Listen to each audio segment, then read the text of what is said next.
Finally যে উনি আসবো এরকম একটা আশ্বাস পাইছি, তখন থেকে আমি চিন্তা ভাবনা করে আছি আগে ট্রিটমেন্ট ওনার সর্বোচ্চ আগে ট্রিটমেন্ট, যেখানে যা লাগে আগে খাওয়া দাওয়া তারপরে ট্রিটমেন্ট। এই খাওয়া দাওয়া ট্রিটমেন্টের উপরে ওনারে অন্তত 3 মাস ফাইনালি। আর কিছুক্ষণ পরেই বিমানবন্দরে হয়তো আমরা আরও একটি ঐতিহাসিক মুহূর্তের সাক্ষী হতে যাচ্ছি। দীর্ঘ 30 বছর পর মালয়েশিয়া থেকে দেশে ফিরতেছেন আমির উদ্দিন। কেউ বলছেন 27 বছর, কিন্তু তার পরিবার বলছেন 30 বছর।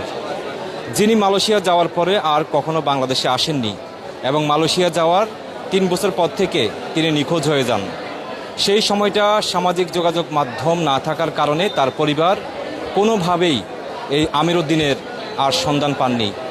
পরিবারের অনেক সদস্যরা ধরে নিয়েছিলেন যে আমির উদ্দিন হয়তো আর বেঁচে নেই। সেই আমির উদ্দিনের সন্ধান পাওয়া যায় গত 4 মাস আগে। মালয়েশিয়াতে অবস্থানরত কয়েকজন বাংলাদেশি এবং প্রবাসী সাংবাদিকরা আমির হোসেনকে মালয়েশিয়ার একটি জঙ্গলে আবিষ্কার করেন।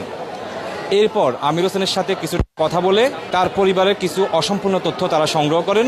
সেই তথ্যের ভিত্তিতে আমির হোসেনের পরিবারের সাথে কথা বলে দীর্ঘ 4 মাসের কর্মযজ্ঞ সেই বাংলাদেশি এবং প্রবাসী সাংবাদিকরা বাংলাদেশ হাই কমিশন মালয়েশিয়ার সহযোগিতায় আজকে সেই আমির উদ্দিনকে দেশে পাঠাচ্ছেন।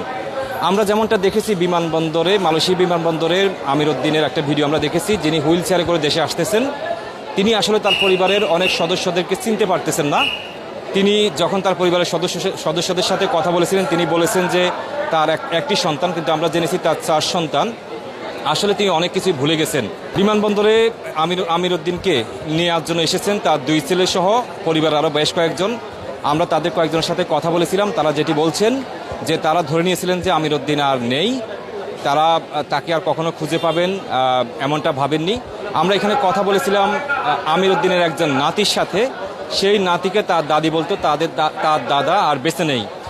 তিনিও আজকে তার দাদাকে নিতে আসছেন। আমরা কিছুক্ষণের মধ্যেই যেমনটা জেনেছি যে সেই ফ্লাইটটি মালয়েশিয়া থেকে সেই ফ্লাইটটি এরই মধ্যে বিমানবন্দরে ঢাকা অবতরণ করে মুহূর্তটি আপনাদেরকে দেখাবো। আমরা চেষ্টা করবো সেই আমির উদ্দিনের সাথে কথা বলার জন্য। এই মুহূর্তে আমরা যেটি দেখতে পাচ্ছি যে বিমানবন্দরে অনেকে এসেছেন, বিশেষ করে গণমাধ্যমে অনেকে এসেছেন। সেই গণমাধ্যমে আমির উদ্দিনের পরিবারের সদস্যরা কথা বলছেন। আমরা অপেক্ষায় আছি সেই আমির উদ্দিন বের হয়ে আসার জন্য।